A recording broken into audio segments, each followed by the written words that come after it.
Avez-vous déjà ressenti ce moment où votre esprit hurle au calme, où votre âme suffoque sous l'avalanche incessante de notifications, de conversations superficielles, de bruits numériques qui engloutissent votre conscience? Ce moment où vous réalisez que vous êtes devenu étranger à vous-même, perdu dans un océan de distractions, incapable de vous entendre respirer. Bienvenue dans cette exploration profonde du pouvoir du silence. Je ne vous parle pas simplement d'une absence de bruit, mais d'une présence, peut-être la présence la plus puissante qui soit dans notre monde hyperstimulé, le paradoxe de notre époque. Notre époque moderne présente un paradoxe déchirant. Jamais nous n'avons été aussi connectés, et jamais nous n'avons été aussi déconnectés de nous-mêmes. Chaque jour, nous échangeons en moyenne plus de 128 messages, consultons notre téléphone 96 fois, et passons près de 7 heures devant des écrans. Nous sommes devenus des experts de la communication extérieure, mais des novices de la conversation intérieure. Comme le disait si justement le philosophe stoïcien Sénèque, parler beaucoup et sans mesure est un signe de folie, car si les choses étaient bien dites, elles seraient dites une seule fois. Cette sagesse millénaire résonne avec une pertinence troublante dans nos vies contemporaines. Regardez autour de vous. Observez les restaurants où les personnes, physiquement ensemble, sont mentalement séparées par des écrans. Notez comment, dans les transports en commun, nous préférons nous réfugier dans le flux numérique plutôt que d'affronter le silence. Voyez comment, à peine réveillés, notre première action est de tendre la main vers notre téléphone, comme des toxicomanes en manque de leur dose quotidienne de stimulation. Ce n'est pas un hasard si l'anxiété, la dépression et le sentiment d'isolement atteignent des niveaux épidémiques dans nos sociétés modernes. Nous avons perdu l'art du silence. Le silence comme révélateur. Le silence n'est pas vide. Il est plein de réponses. Imaginez un lac. Lorsqu'il est agité par les vagues, vous ne pouvez voir que la surface troublée. Mais quand les eaux s'apaisent, vous pouvez soudain apercevoir les profondeurs, les trésors cachés, la vie qui fourmille sous la surface. Votre esprit fonctionne exactement de la même façon. J'ai vécu une expérience transformatrice il y a quelques mois. Submergé par le bruit constant de ma vie, j'ai décidé de m'engager dans une retraite de silence de 7 jours. Pas dans un monastère isolé, mais au cœur même de ma vie quotidienne. J'ai continué à travailler, à faire du sport, des courses, mais sans prononcer un seul mot. Cette expérience a radicalement transformé ma perception du monde et de moi-même. Le premier jour fut brutal. Mon esprit, habitué à l'expression constante, s'agitait comme un animal en cage. J'ai réalisé à quel point mes paroles servaient souvent de bouclier, une façon de me protéger du vide, de l'inconfort, de la confrontation avec moi-même. Comme beaucoup d'entre nous, je parlais parfois non pas pour communiquer, mais pour exister. Le troisième jour, quelque chose d'extraordinaire s'est produit. Une clarté mentale que je n'avais jamais connue auparavant. Des pensées que j'avais enfouies sous des couches de bruit commençaient à émerger. Des solutions à des problèmes qui me paraissaient insolubles apparaissaient spontanément. Ma créativité, longtemps étouffée par le vacarme numérique, renaissait. Marc Aurèle, l'empereur philosophe, écrivait « Le silence est l'écho le plus puissant de la vérité ». Dans ce silence imposé, j'entendais enfin les vérités que j'avais refusé d'écouter pendant si longtemps. Les 3 dimensions du silence. Pour comprendre véritablement le pouvoir du silence, il faut l'explorer dans ces 3 dimensions essentielles. Le silence social, le silence mental et le silence émotionnel. Le silence social, l'art de l'écoute profonde. Le silence social ne signifie pas s'isoler des autres, mais plutôt transformer fondamentalement notre façon d'interagir. C'est l'art de l'écoute profonde. Réfléchissez un instant. Combien de fois, lors d'une conversation, êtes-vous véritablement présent? Ou êtes-vous plutôt en train de préparer mentalement votre prochaine réplique, d'attendre impatiemment votre tour de parler? Nous avons perdu l'art d'écouter. Épictète nous rappelait sagement, nous avons 2 oreilles et une seule bouche pour pouvoir écouter plus et parler moins. Cette proportion anatomique n'est pas un hasard, mais un guide naturel pour nos interactions. Lors de ma semaine de silence, j'ai fait une découverte fascinante. Les gens parlèrent davantage en ma présence. Sans l'interférence de mes opinions, de mes jugements exprimés à voix haute, ils se sentaient enfin écoutés, véritablement entendus. Des collègues qui d'habitude restaient distants se sont ouverts à moi d'une manière surprenante. J'ai appris plus sur les autres en une semaine de silence qu'en des années de conversation. Dans les négociations, le silence est une arme redoutable. Chris Voss, ancien négociateur du FBI, appelle cela le silence dynamique. Ces moments où le vide créé par notre retenue pousse l'autre personne à combler l'espace, souvent en révélant plus qu'elle ne l'aurait souhaité. Imaginez l'impact que vous pourriez avoir en devenant ce rare individu qui écoute véritablement dans un monde où tout le monde parle. Vous deviendriez un phare d'attention authentique dans un océan de distraction. Le silence mental, la clarté dans le chaos. La deuxième dimension est le silence mental, peut-être la plus difficile à atteindre dans notre monde moderne. Notre esprit est constamment bombardé d'informations. Selon les études, nous traitons aujourd'hui l'équivalent de 174 journaux d'information par jour, 5 fois plus qu'en 1986. Notre cerveau, conçu pour un environnement beaucoup moins stimulant, est en surcharge permanente. Cette surcharge a un coût. Notre attention, cette ressource si précieuse, s'érode. Notre capacité à nous concentrer profondément diminue. Notre créativité s'atrophie. Nous devenons esclaves de l'immédiateté, incapables de penser sur le long terme. Le silence mental est l'antidote à cette frénésie cognitive. C'est l'art de créer des espaces vides dans notre esprit, des moments où nous cessons délibérément d'absorber de nouvelles informations pour permettre à notre cerveau de traiter, d'intégrer, de faire des connexions. Les plus grandes percées intellectuelles et créatives de l'histoire sont souvent nées dans ces moments de silence mental. Einstein visualisait ses théories en imaginant qu'il chevauchait un rayon de lumière. Newton a découvert la gravité lors d'une retraite forcée à la campagne pendant une épidémie de peste. Archimède a eu son fameux « Eureka » dans son bain. Comme le disait Blaise Pascal, tout le malheur des hommes vient d'une seule chose, qui est de ne pas savoir demeurer en repos dans une chambre. Notre incapacité à rester seul avec nos pensées nous prive de la profondeur intellectuelle dont nous sommes capables. Pendant ma semaine de silence, j'ai redécouvert cette profondeur. Sans l'obligation constante de formuler des pensées à exprimer, mon esprit s'est naturellement tourné vers l'intérieur. Des connexions inattendues entre des idées apparemment disparates ont émergé. Des solutions créatives à des problèmes persistants se sont manifestées comme par magie. Le silence émotionnel, la rencontre avec soi. La troisième dimension, peut-être la plus profonde, est le silence émotionnel. C'est l'art de faire face à ses émotions sans les fuir, sans les noyer dans le bruit. Notre société moderne nous a appris à fuir l'inconfort émotionnel. Dès qu'une émotion difficile surgit, tristesse, peur, colère, ennui, nous cherchons immédiatement à l'étouffer sous une avalanche de distractions. Netflix, Instagram, messages, jeux vidéo, tout est bon pour éviter la confrontation avec notre paysage émotionnel. Cette fuite perpétuelle a un prix terrible. Nos émotions non traitées ne disparaissent pas. Elles s'accumulent sous la surface, créant ce que les psychologues appellent une dette émotionnelle, qui finit inévitablement par nous rattraper, souvent sous forme de crise, de burn-out, de dépression.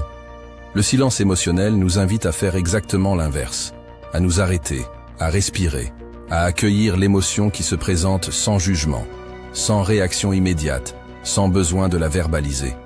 C'est l'art de tenir compagnie à ses propres sentiments. Lors de ma semaine de silence, j'ai été frappé par l'intensité émotionnelle de l'expérience. Sans la possibilité d'exprimer verbalement mes frustrations, mes joies, mes peurs, j'ai dû les accueillir pleinement, les ressentir dans mon corps. Cette expérience, bien qu'inconfortable par moments, a été profondément libératrice.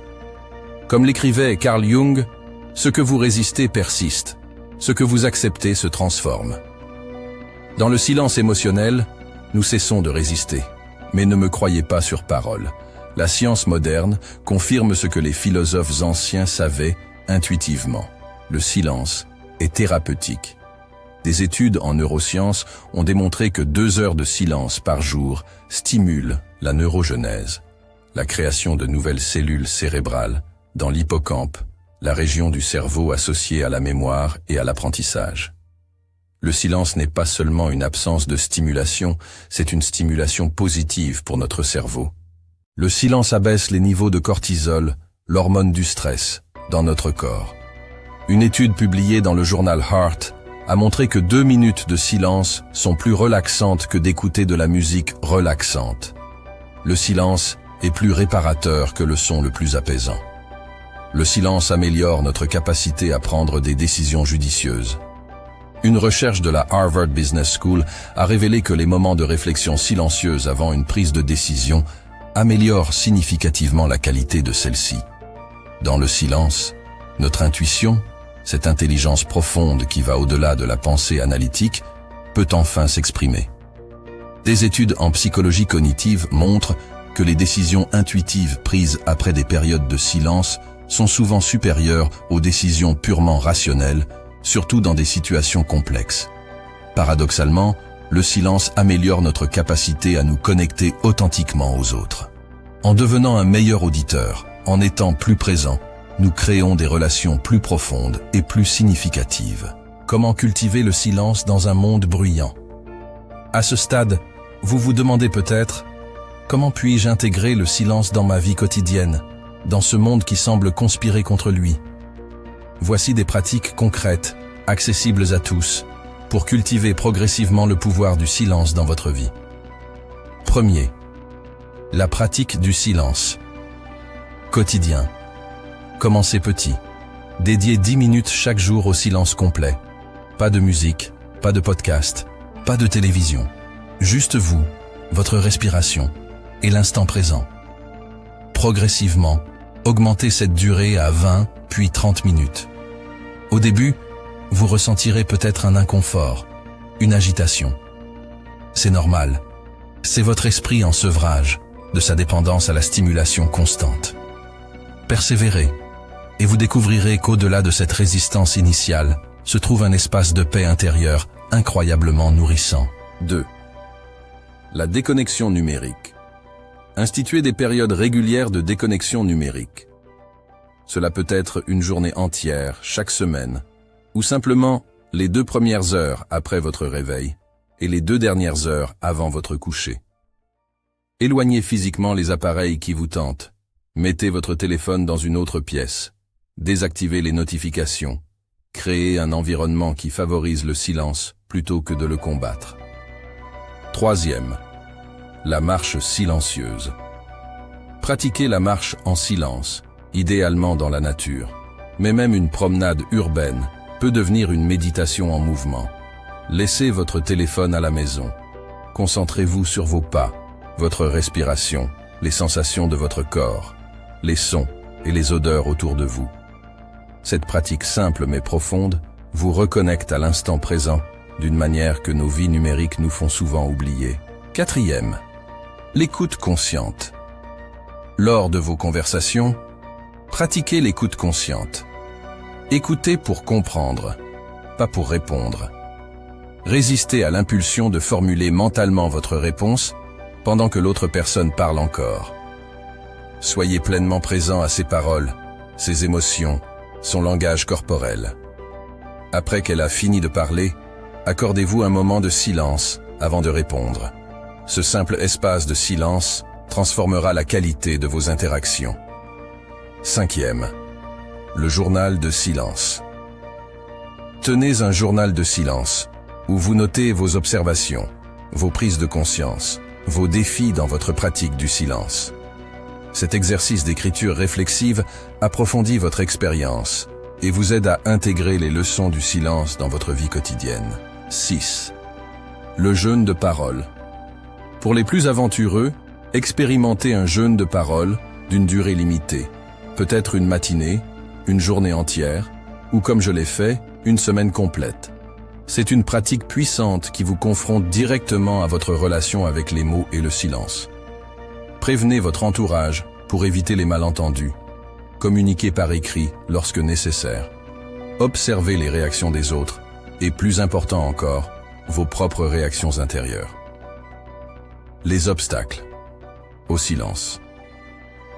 Sur ce chemin vers le silence, vous rencontrerez inévitablement des obstacles. Les reconnaître est la première étape pour les surmonter.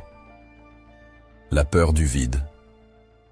Nous avons été conditionnés à craindre le vide, à le combler immédiatement par du bruit. Cette peur est profondément ancrée dans notre psyché collective. Reconnaître cette peur, l'accueillir sans la juger, est le premier pas vers sa transcendance. L'addiction à la stimulation. Notre cerveau s'est littéralement accoutumé à un niveau constant de stimulation. Chaque notification, chaque nouveau message libère une petite dose de dopamine, créant un cycle d'addiction dont il est difficile de s'extraire. Comme pour toute addiction, le sevrage peut être inconfortable, mais conduit à la libération. La pression sociale. Notre société valorise l'extraversion, la communication constante, l'hyperconnectivité. Choisir délibérément le silence peut vous exposer à l'incompréhension, voire à la critique. Cultivez la force intérieure nécessaire pour suivre votre propre chemin, même lorsqu'il va à contre-courant des normes sociales. L'impatience.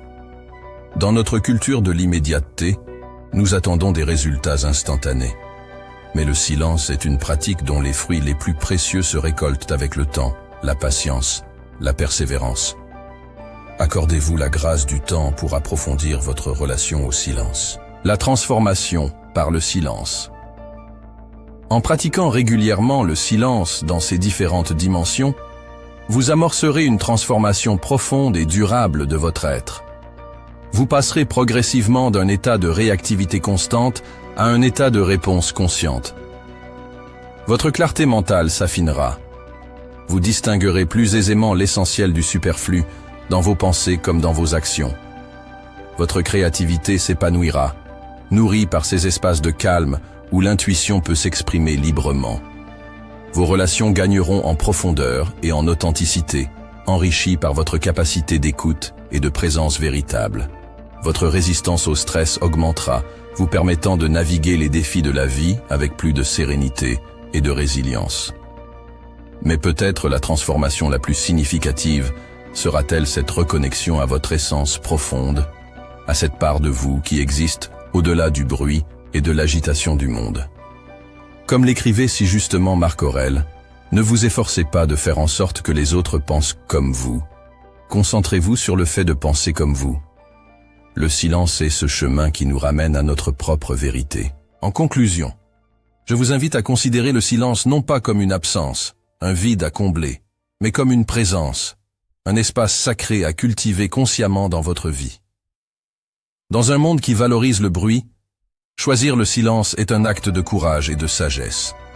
Dans une culture qui célèbre l'expression constante, pratiquer l'écoute est un acte révolutionnaire. Dans une société qui nous pousse vers l'extérieur, tourner son regard vers l'intérieur est un acte d'authentique libération. Comme le disait Lao Tse, le silence est la source de toute grande création. Quelle création, dans votre vie personnelle, professionnelle, relationnelle, pourrait émerger de ces espaces de silence que vous choisirez consciemment de cultiver? Je vous invite maintenant à partager dans les commentaires quelle place occupe le silence dans votre vie. Quels bénéfices avez-vous déjà expérimentés grâce au silence? Quels obstacles rencontrez-vous dans votre pratique du silence? Vos témoignages enrichiront notre communauté et inspireront d'autres personnes sur ce chemin.